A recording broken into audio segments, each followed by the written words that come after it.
E saiu, depois de muita espera, a primeira temporada de Spider-Noir.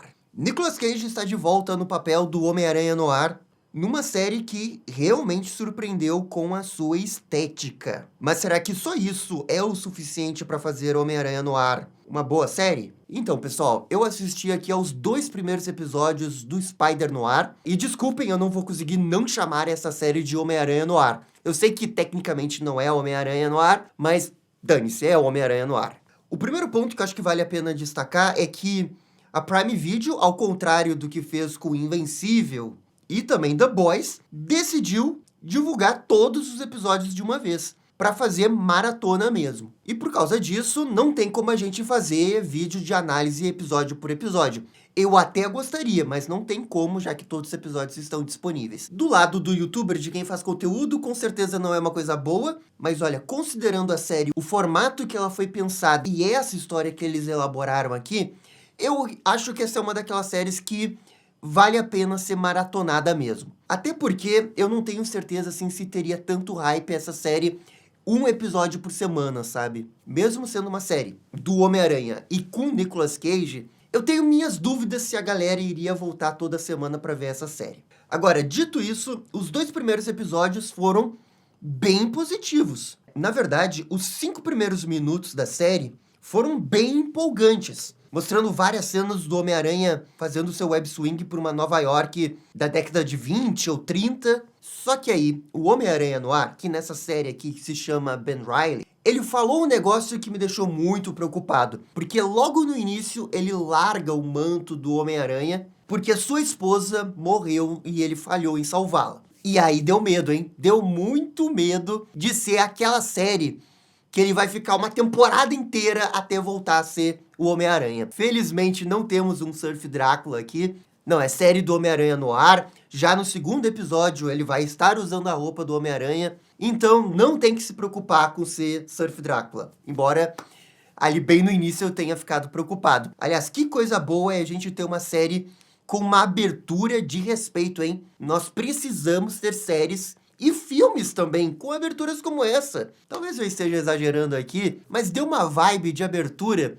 dos filmes do Sam Raimi. Muito bem editado, a escolha da música foi muito boa. A gente vê o Homem-Aranha no ar em diversas situações. A abertura é impecável. Mas bem, toda essa parada do Ben Reilly abrir mão do manto tá totalmente ligada à história que a gente vai ter, que é uma história que vai se entrelaçar com várias outras coisas. E, na verdade, esse que é o mistério, né? Como que tudo isso se conecta na vida do Ben Reilly. Porque nesses primeiros 2 episódios, a gente tem uma grande investigação que ele está realizando, e a série consegue pegar bem esse estilo detetive noir, que é pegar um pedacinho da história, e isso desencadear um outro evento, que leva para um segundo evento, um terceiro evento. Por exemplo, no primeiro episódio, o Nicolas Cage está num caso que ele aceitou porque precisa do dinheiro. Mas logo no início, esse caso cai por terra. Só que como ele precisa do dinheiro, uma ponta solta desse caso o leva para um outro lugar. E assim sucessivamente. E assim, se você é aquela pessoa que gostou do quadrinho do Homem-Aranha Noir, eu acho que sempre tem que dosar bem a expectativa. Porque, embora sim a gente tenha um cara vestido ali de Homem-Aranha, e tecnicamente eles não podem chamar de Homem-Aranha, eles tiveram que mudar um monte de coisa também. Porque na HQ, o Homem-Aranha é o Peter Parker.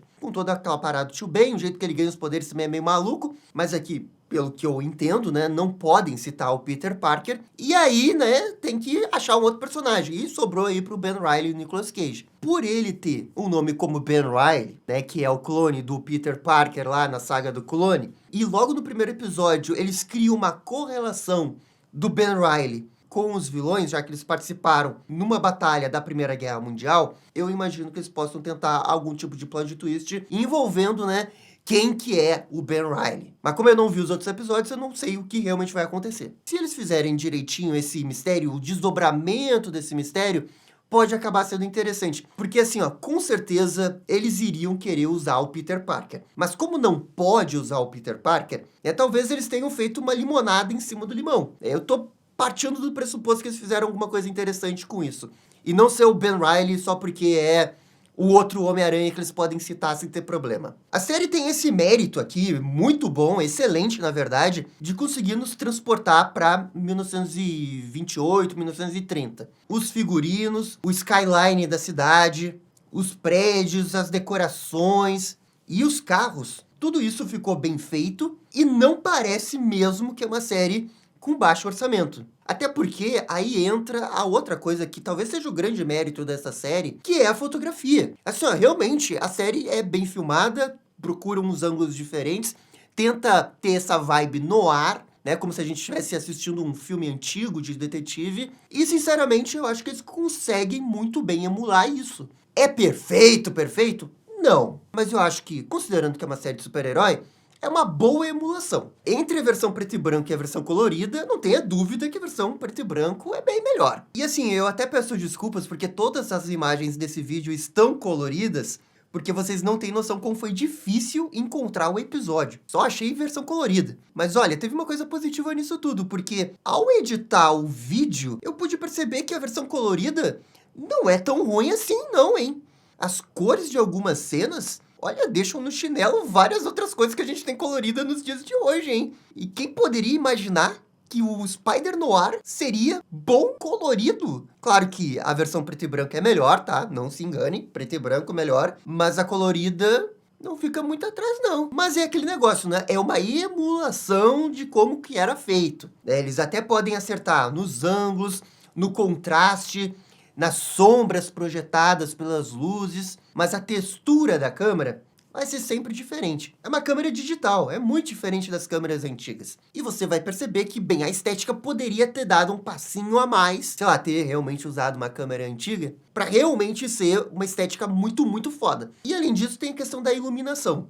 Tem algumas cenas que tá super bem iluminado, tem um contraste, tem luz e sombra, mas tem outras cenas, especialmente em alguns closes, que a luz tá bem flat. E nunca que uma produção de 1920 e 30 faria desse jeito, nunca. Mas aqui é eu querendo a perfeição absoluta na emulação desse estilo. O que eles fizeram é bom, e considerando assim as séries de super-herói, eu acho que tá um pezinho acima de todos os outros. Visualmente mais interessante que Pacificador, que Magnum e até o Demolidor do MCU. É porque a série tem identidade, e isso faz diferença. Tem um outro ponto nessa série que eu acho que pode ser meio divisório, mas pra mim é bem positivo. É o Nicolas Cage. Porque o Nicolas Cage, ele segura a série de um jeito que ela não vai ser nunca muito séria e nunca muito pastelona. Ela fica transitando nesse meio termo. E isso é total por causa da atuação dele.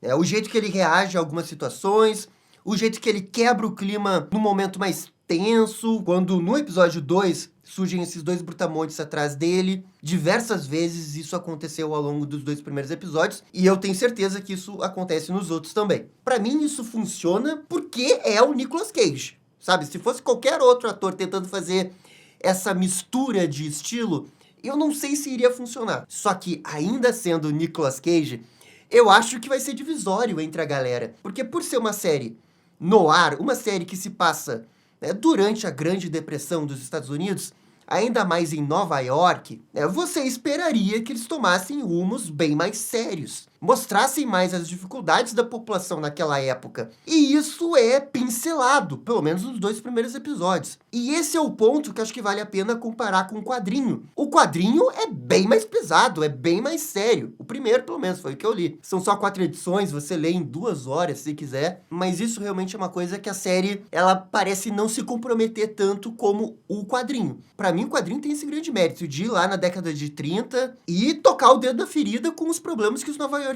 estavam passando. E aqui, pelo menos nos 2 primeiros episódios, eu achei bem mais superficial. Mas você não pode dizer que não tá lá. Tá lá, mas é, né, superfície. No quadrinho, a gente tem a Felicia Hardy, né, que é a dona de um clube, e a série também adapta isso, só que altera o nome da Felicia Hardy pra Cat Hardy. Nessa parada aí que não podem chamar alguns personagens com seus nomes reais. E a Cat Hardy, eu adorei essa personagem. Ela é aquela típica donzela que aparece no escritório do detetive e pede por ajuda porque alguém está desaparecido, mas que esconde um grande segredo. É aquela trope, né? A garota no vestido vermelho, embora tecnicamente ela não use vestido vermelho aqui.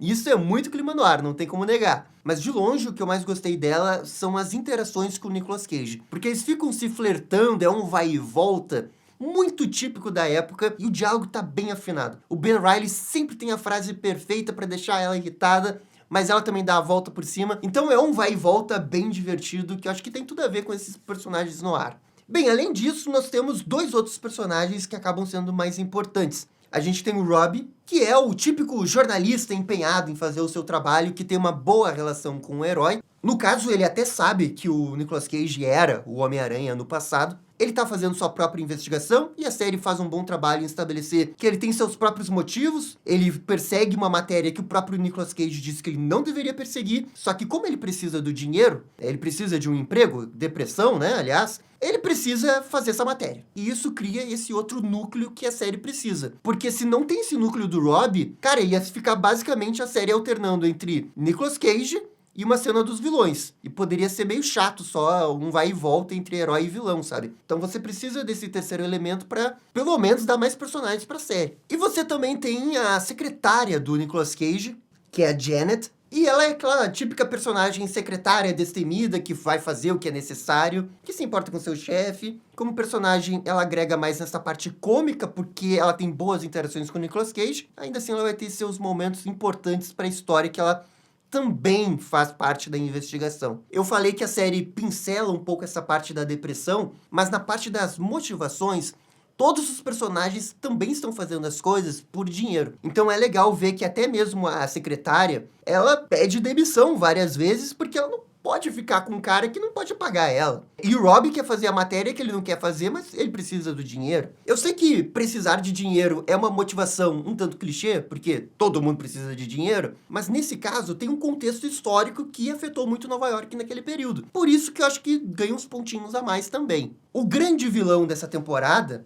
ao que tudo se desenha, é o Cabelo de Prata, né? Ou como em inglês o pessoal chama, Silverman, que é um personagem que tem nos quadrinhos da Marvel, mas a sensação que eu tenho é que eles queriam utilizar um outro personagem, tipo um rei do crime, ou o próprio Duende, que é o grande vilão do quadrinho, primeiro quadrinho do Homem-Aranha no ar. E o Duende, ele meio que tem essa coisa meio, né, grande, mafioso, rico, que controla toda a cidade. É meio que a mesma ideia, só que aqui é o Cabelo de Prata. Até o momento, esse vilão, eu não achei nada demais, ele é só o grande mafioso que controla a cidade. Tem uma outra cena lá que ele aparece pra mostrar que ele é um malvadão, que mata mesmo. Mas, por enquanto, nada demais nesse vilão.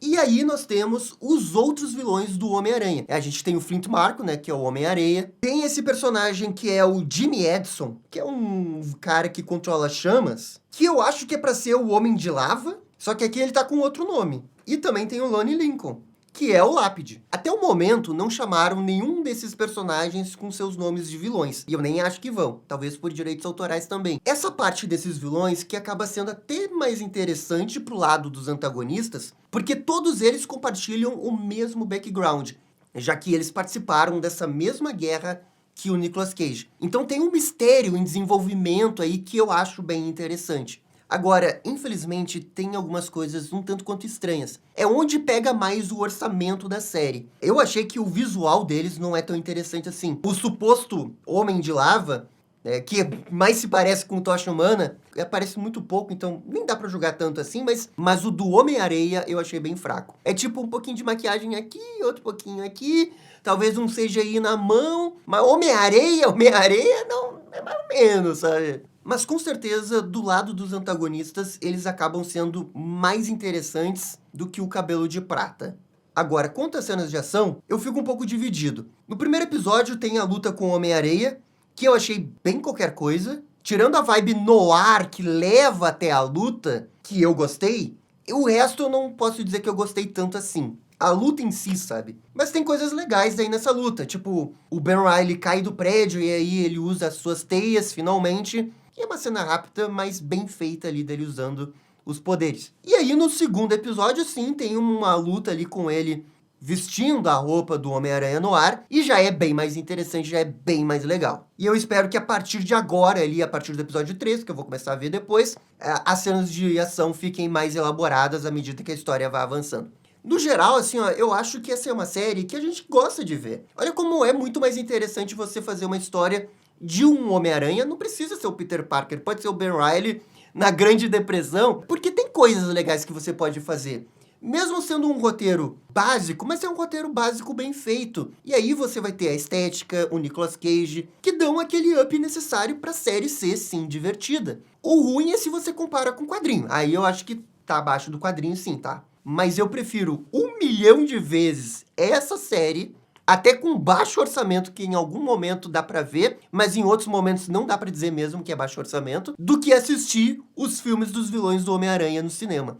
Mas 1000 vezes, mas 1 milhão de vezes, 1 bilhão de vezes. Muito, muito melhor. Mas bem, nota pra esses 2 episódios, pra mim é um sólido 8 aí pra padrão de série de super-herói. Tive que fazer análise voltada mais pra série em si, e não tanto pro episódio, porque convenhamos que ninguém vai ver um episódio e ver a análise, já que tá em formato de maratona. Por isso que eu achei que seria melhor fazer análise diferente. Mas galera, é isso. Muito obrigado por assistir o vídeo até o final. Eu fico por aqui e até a próxima. Tchau, tchau! E esse foi o vídeo comentando os 2 primeiros episódios de Homem-Aranha Noir.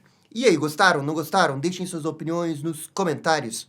E se curtiram o vídeo, deixe aquele joinha e inscreva-se no canal para ficar sabendo absolutamente tudo sobre Batman. Obrigado, gente, e até a próxima. Tchau, tchau.